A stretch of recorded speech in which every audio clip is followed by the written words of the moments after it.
Hai sahabat BMI, apa kabar? Alhamdulillah banget nih kita di sini baik-baik aja dan tentunya sahabat BMI juga baik-baik aja ya di sana.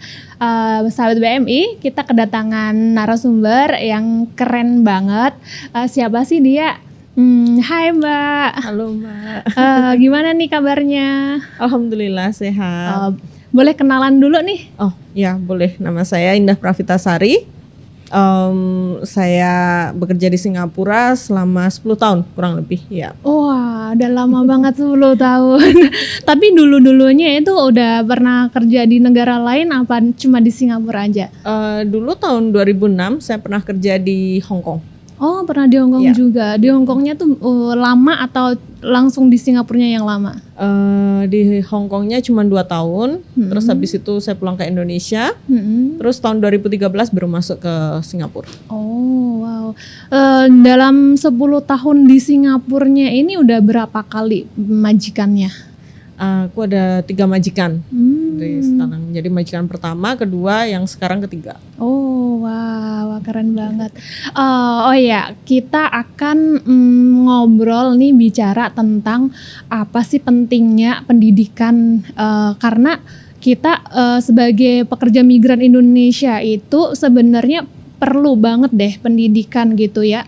Karena pendidikan itu kayak nggak ada matinya gitu, walaupun kita udah berumur, kita udah tua pun pendidikan itu perlu banget ya. Iya. Apalagi seorang perempuan, perempuan itu kayak madrasah buat anak-anak kita, enggak sih? Iya betul.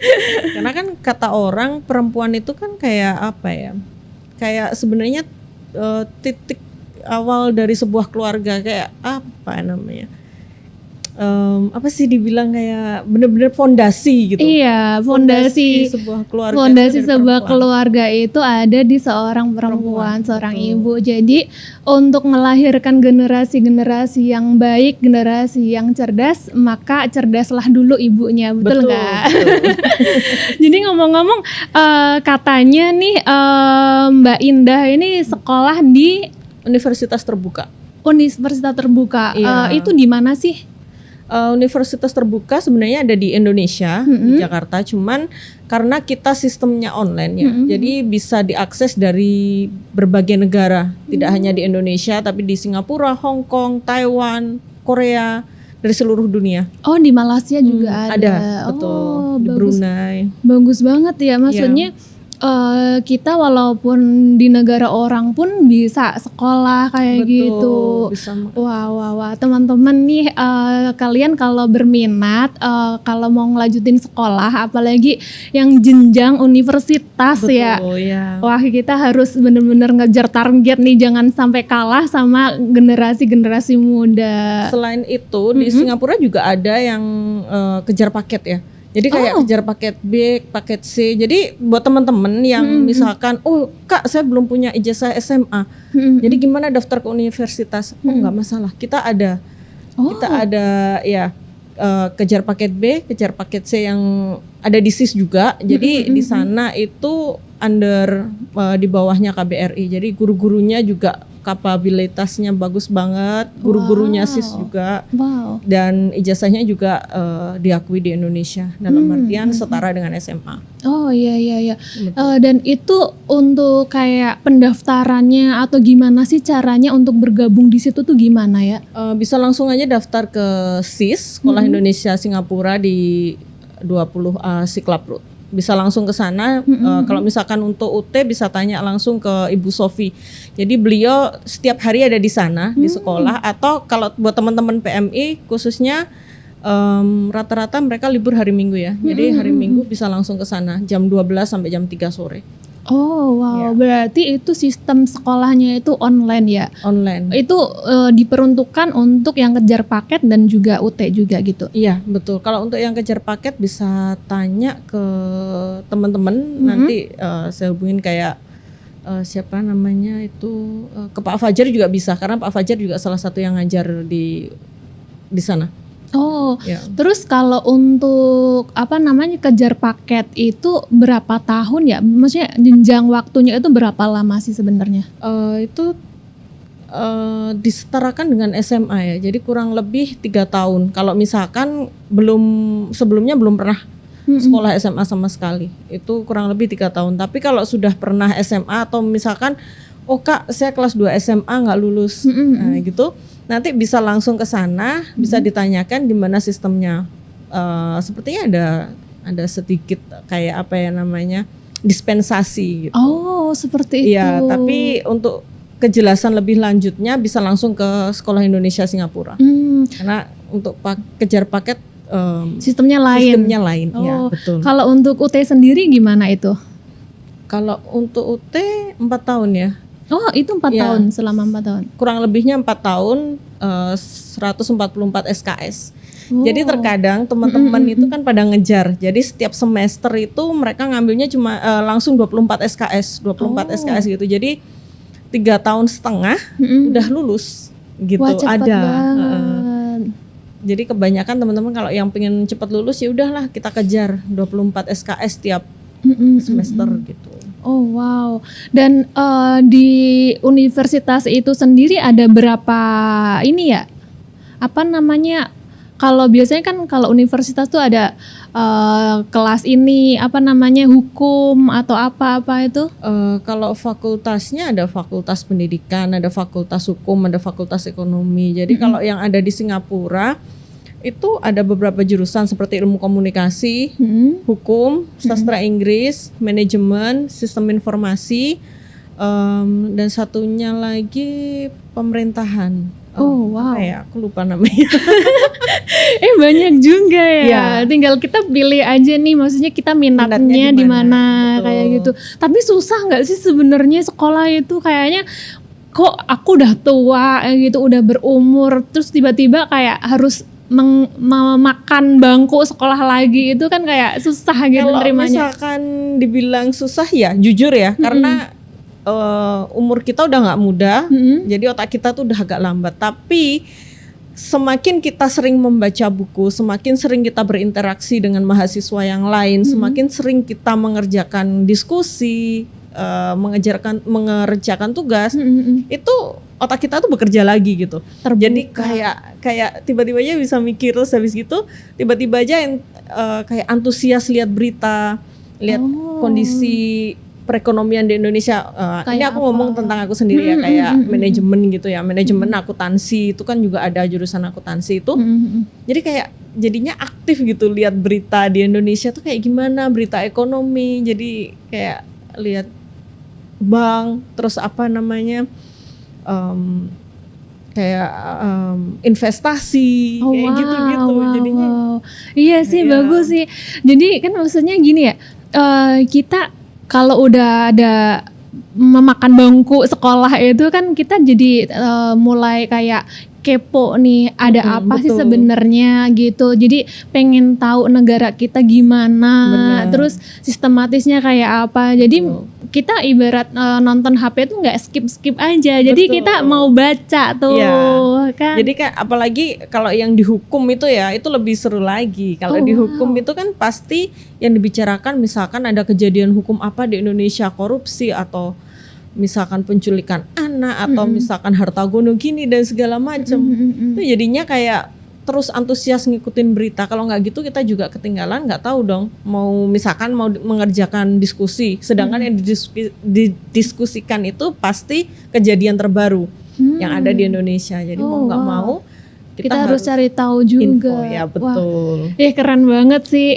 Menurut aku kayak sekeren ini, maksudnya gimana ya, kayak speechless. Ternyata tuh universitas itu kan kalau aku kan memang aku nggak mengenyam ke jenjang kayak itu kan, maksudnya jadi kan bener-bener kosong banget, nggak tahu ternyata oh kayak gini. Mikir aku tuh kayak susah ke apa namanya tingkatan sarjana itu bikin kepala pusing lah, apalagi dengan umur kayaknya nggak memadai kayak gitu otaknya. Tapi ternyata seasik itu ya. Terus udah semester berapa nih? Udah semester 5. Oh, bentar lagi dong. Bentar lagi, tiga semester lagi. Berarti 1,5 tahun, lumayan. Satu setengah tahun, oke, lumayan sih. Wow. Terus teman-teman kita banyak ya di sana? Alhamdulillah banyak banget. Apalagi tahun kemarin, tahun ini tuh udah meludak ya, lebih dari 40-50 gitu. Oh wow. Jadi udah banyak teman-teman yang mulai sadar pendidikan itu penting gitu. Iya benar-benar penting banget.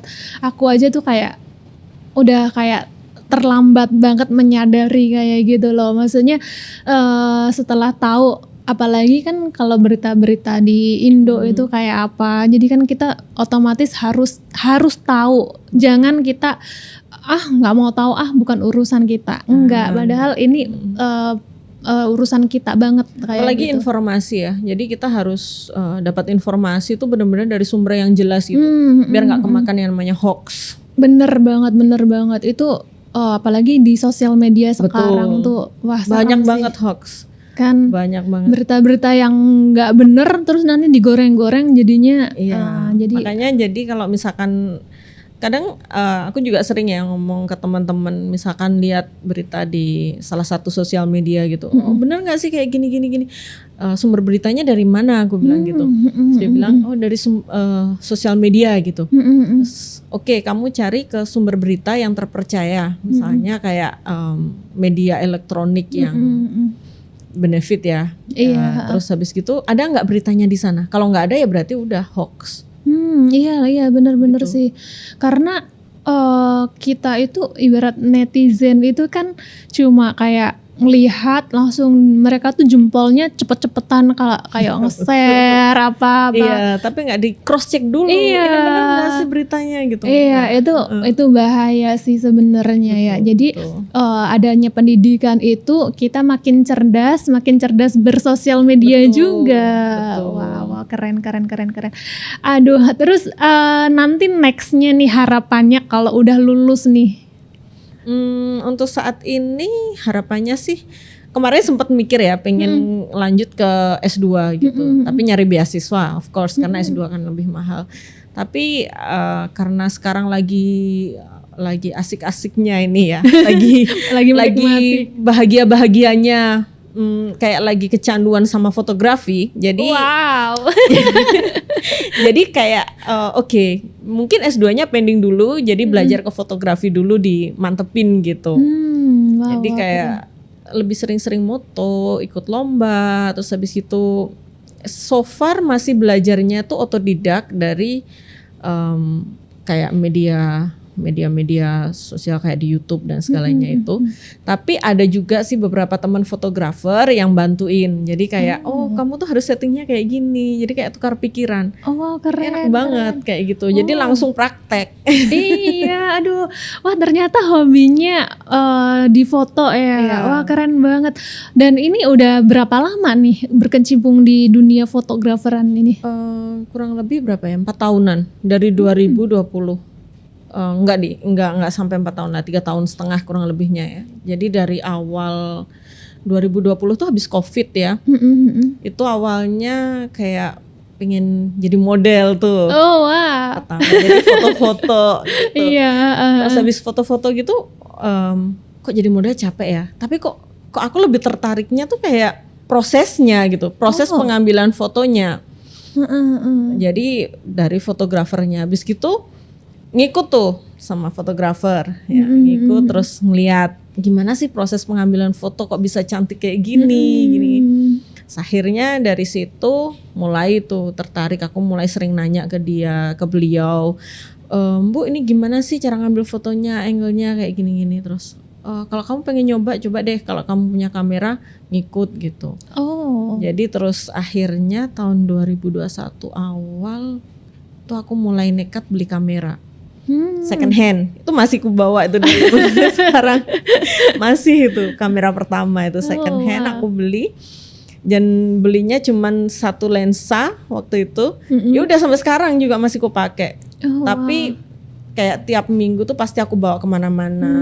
Terus habis kayak ambil street fotografi kayak gitu. Terus mulai belajar ke portrait. Mulai belajar ya, terus ya sampai sekarang. Jadi kayak mulai kecanduan. Tapi semakin aku belajar tuh semakin kayak ternyata aku banyak yang nggak tahu gitu. Makin nggak ada habisnya gitu ya. Jadi kayak kadang orang berpikir udah nih aku udah tahu semuanya, udah pinter.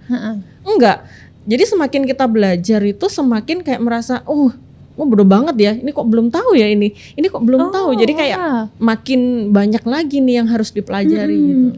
Jadi makin kecanduan. Sama kayak sekolah tuh juga kayak gitu. Jadi kebetulan dua hal ini yang berbeda tapi intinya tuh sama gitu, sama-sama belajar. Iya benar.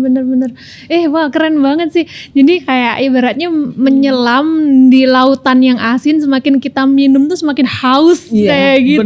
Bener. Keren banget, ternyata foto tuh juga kayak gitu. Sama, ya. Aku malah nggak tahu karena cuma di depan di depan layar gitu. Jadi nggak ngerti gitu di belakang layarnya tuh seperti apa.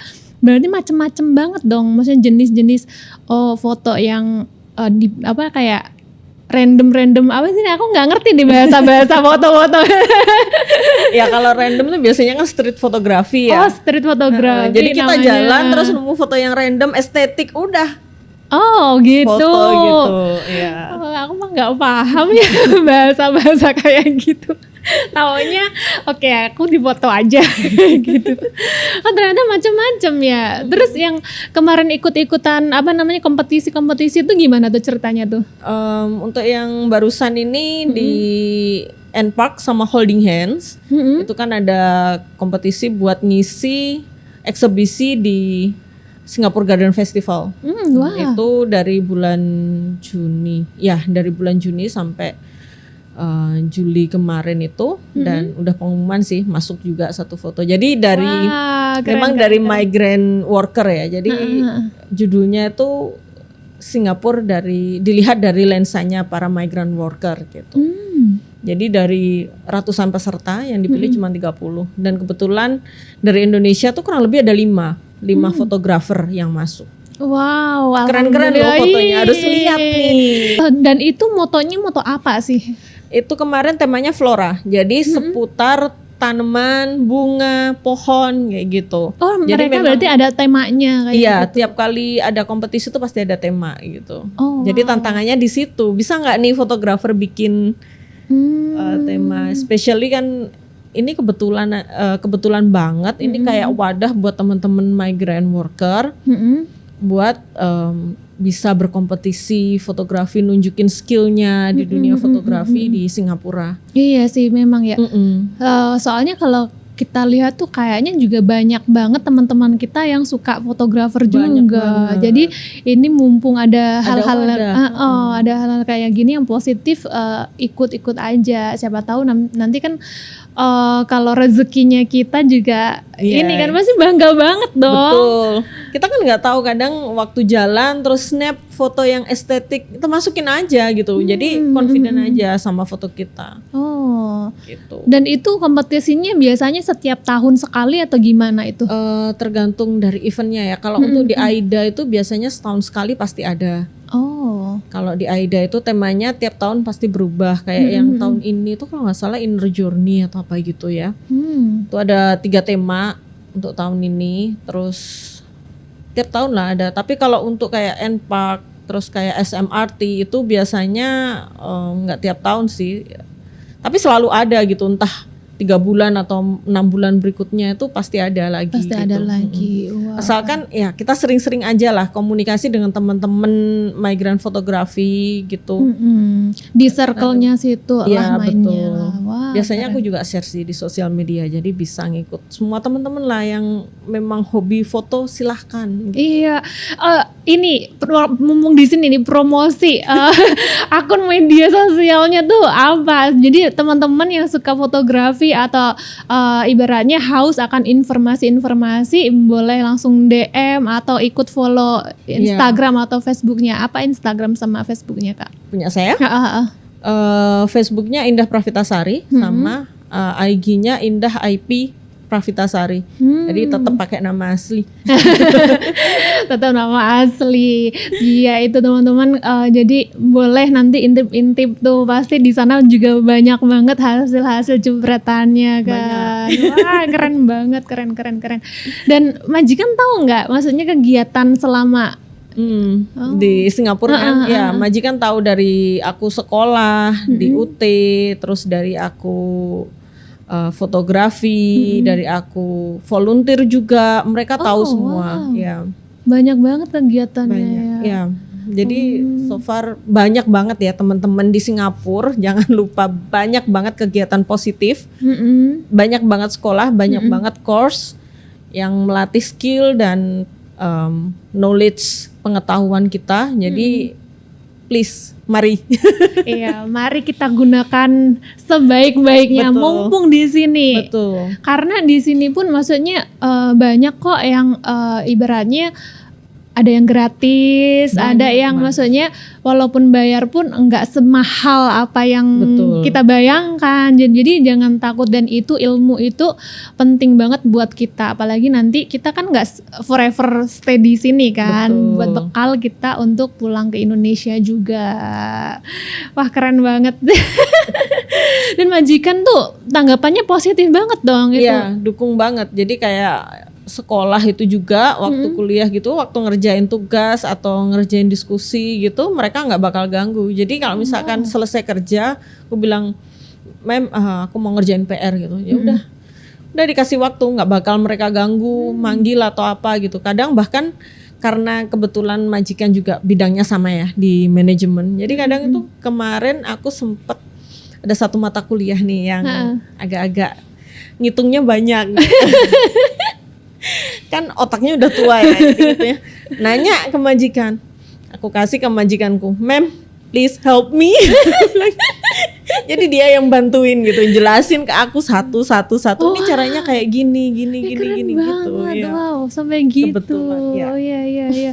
Tapi kan maksudnya kan kadang tuh kan nggak semua majikan kayak gitu kan. Maksudnya teman-teman itu kadang nasibnya nggak seperti kita yang kita dapat kayak gitu.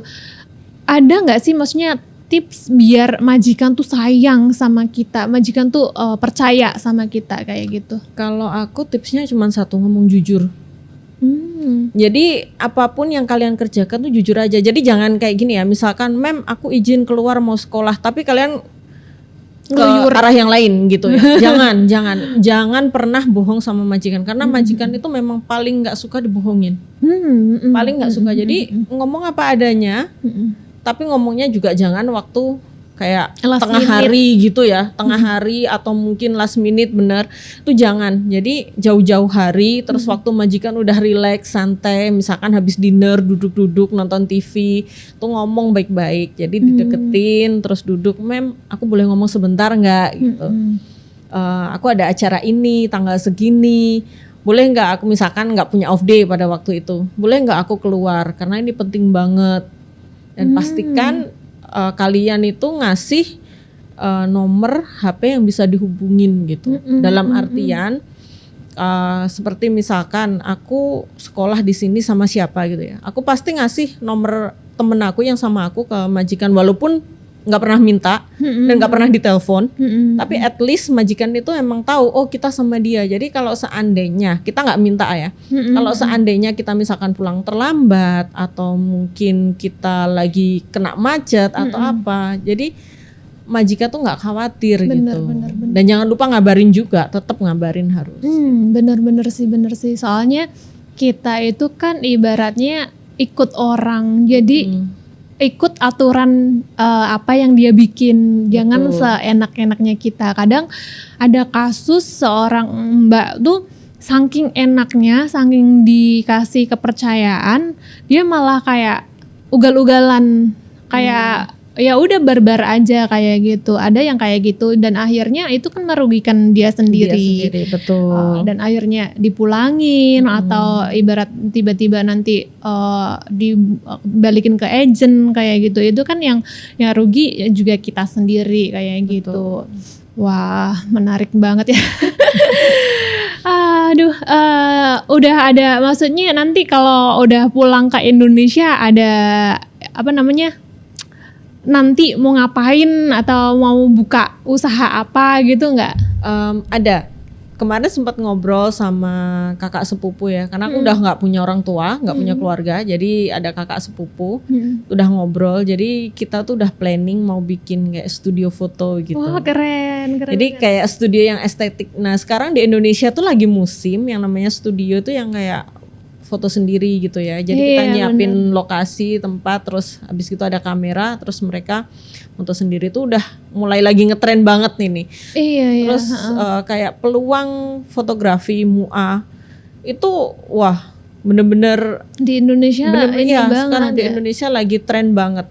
Bener-bener sih. Jadi skill kayak gini tuh emang harus dikembangin mumpung kita di sini. Begitu terjun masuk ke Indonesia tuh jadi kita udah siap gitu. Ya memang susah ya awalnya, tapi at least kita udah punya bekal. Iya bener-bener.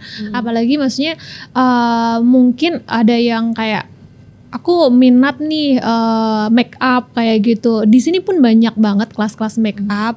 Kalau kalian mau buka salon nih, ibaratnya kayak gitu, ada kok sekolah-sekolahnya. Tinggal kalian itu rajin aja main sosial media yang manfaat-manfaat aja. Jangan yang nggak bermanfaat kalian follow terus, nanti kan ketinggalan informasi yang penting. Baking juga ada. Iya bener. Banyak banget. Iya, aku ada temen nih satu kebetulan dia dulu kerja di Hong Kong dan dia ikut kelas baking. Dan pulang ke Indonesia tadinya itu kayak bingung kan ngapain kayak gitu, dan dia iseng-iseng bikin apa yang dapat ilmu dari tempat kerjanya dia. Dan ya qadarullah ya, rezeki ya. Sekarang malah dia udah bikin satu shop bakery kayak gitu. Dan itu aduh keren banget, laris, masya Allah, rezekinya dia juga.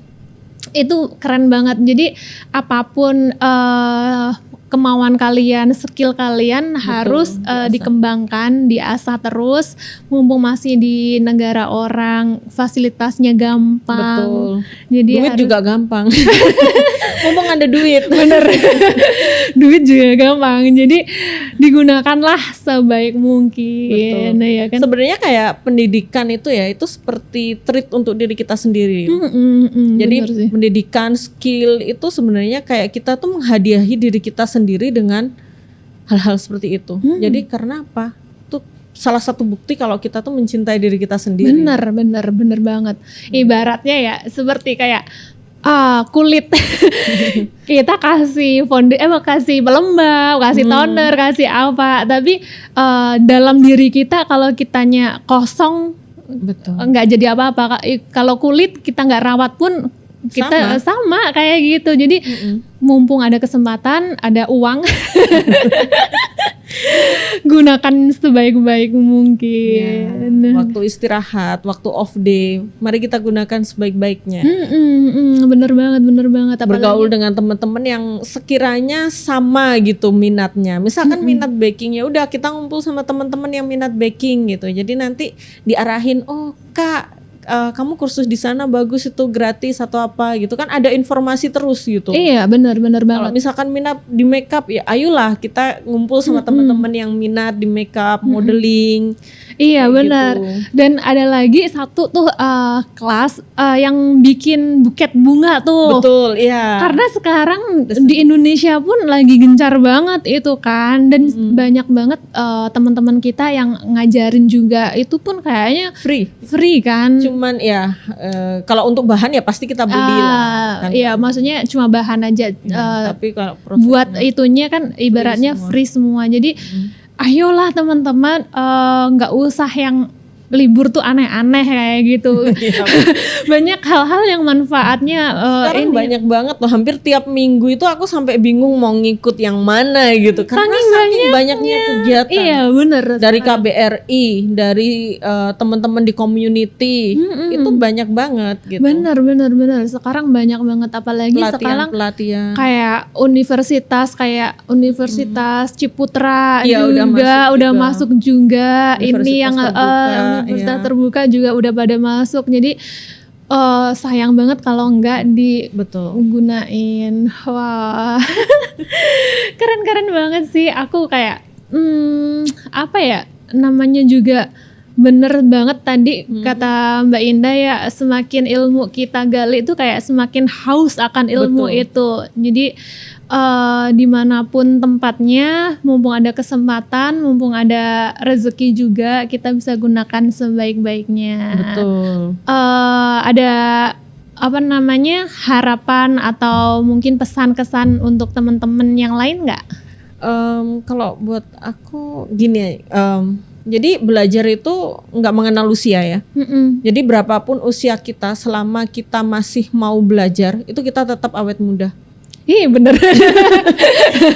Iya, kalau kita udah nggak mau belajar ya udah kamu menua gitu. Jadi kayak nggak bekerja kan otaknya. Tapi kalau kita terus belajar ya apapun itu ya, skill ataupun pendidikan formal itu sama. Jadi selama kita masih mau belajar itu kita masih muda. Jadi jangan bilang oh saya udah tua, saya kayak gini. Enggak. Jangan. Jadi berapapun usia kamu, cita-cita kamu apa tuh masih kamu bisa kamu kejar gitu. Benar. Jadi jangan menyerah. Don't give up. Iya, benar-benar semakin pisau itu diasah semakin tajam. Karena pendidikan, pengetahuan, skill itu nggak ada limitnya, nggak ada batasnya. Benar. Semakin kita menyerap ilmu, semakin luas juga wawasan kita. Betul. Wah, senang banget nih obrolan kita, seru banget kali ini, sahabat BMI. Terima kasih banget Mbak Sama-sama. Indah. Nah, terima kasih untuk sahabat BMI semua udah stay tune di kita. Terima kasih. See you next video. Bye.